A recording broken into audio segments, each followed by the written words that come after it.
What is the goal of human life?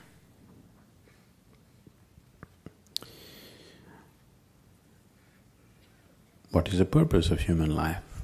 Or in other words, why life? That's a question. When it comes to life and existence, you never ask why. When it comes to fundamental existence, you never ask why.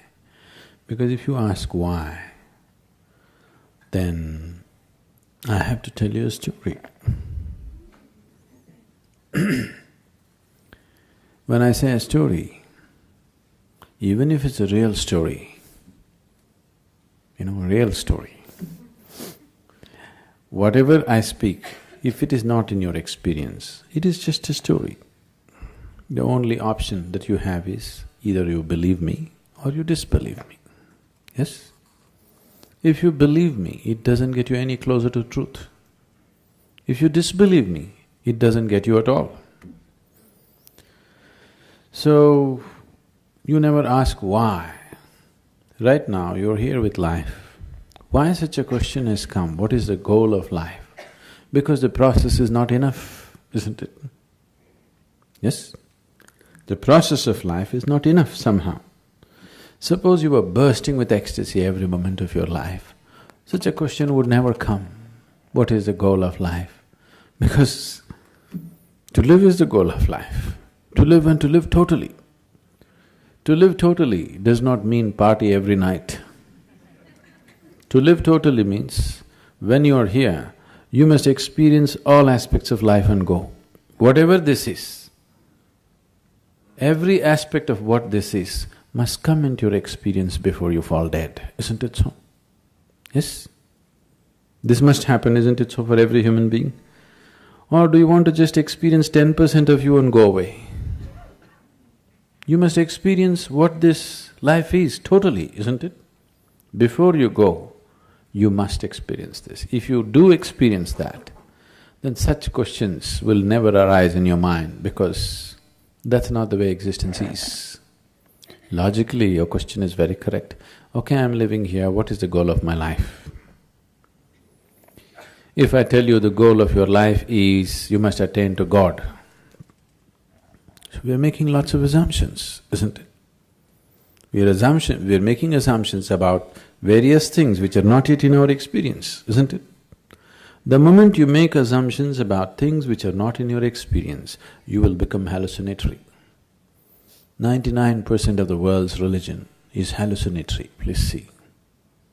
Because you're assuming things that are not in your experience and working with that which you have assumed. The moment you give power to things that you have assumed, your mind will just fly off into all types of imagination and it'll be more real than real. So your imagination can be more real than real, isn't it so? You go and sit in a cinema, it is just two-dimensional, just play of light and sound. But its impact is much more than the life itself, isn't it so? Yes? You went and sat in IMAX theatre?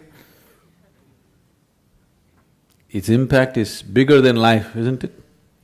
But is it bigger than life? Do you think so? Is it really bigger than life? Not at all.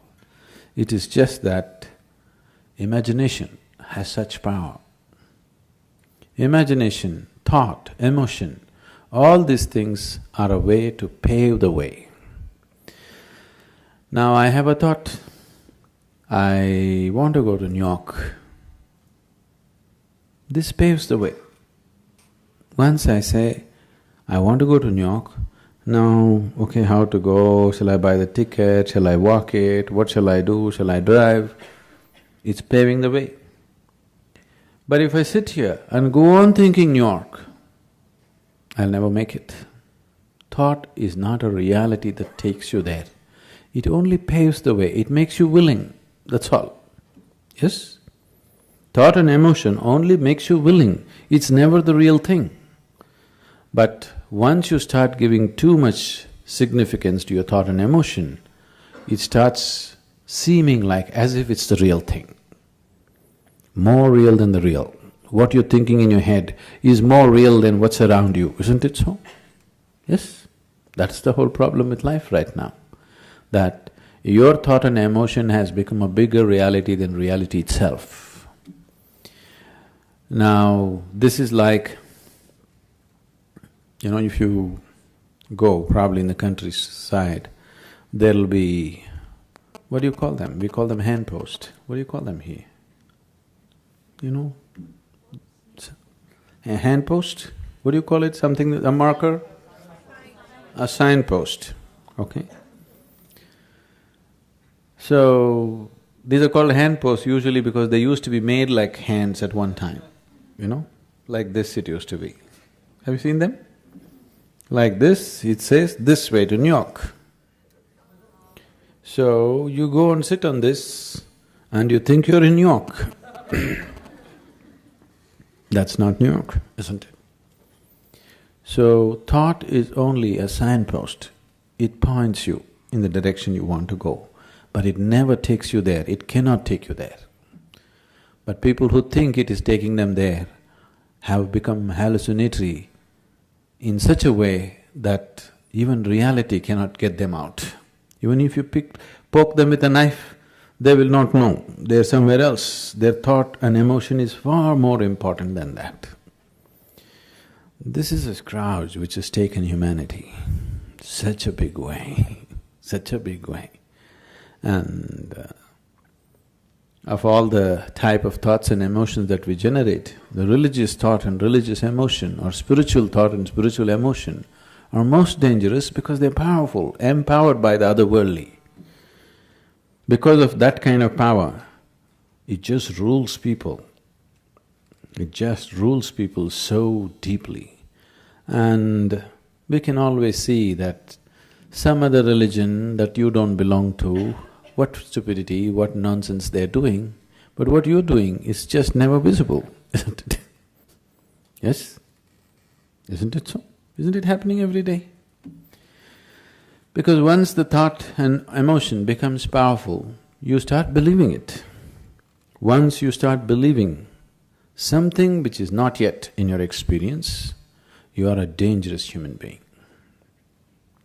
Because all the conflict on the planet, even today, what's happening, though people try to project it as it is good versus evil,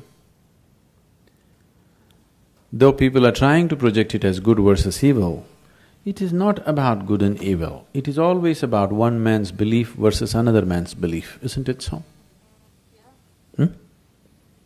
Always between one man's belief and another man's belief. Why can't we be sincere enough to simply see whatever we do not know as we do not know? What is the problem? This is the biggest human problem. They can't see that they don't know. They have to bullshit themselves all the time. And this is not a joke. This is a terrible tragedy on the planet, isn't it? This is not a joke, this is not a simple thing. It has cost phenomenally for human life on this planet, phenomenally, and still continuing to cost. But what we think and feel is so important, isn't it? So, what is the goal? What if there is no goal? What will you do? Will you die tomorrow? Suppose there is no goal. What to do? You want to die? Isn't it wonderful? There's nowhere to go. Yes? Isn't it really great? There's nowhere to go, you don't have to work your way to heaven, you can just live here happily. No, we are going to heaven. If you're so sure you're going to heaven, what are you waiting for? If you're so dead sure you're anyway going to heaven, what are you waiting for? I can't understand the logic. Huh? Waiting for the ticket.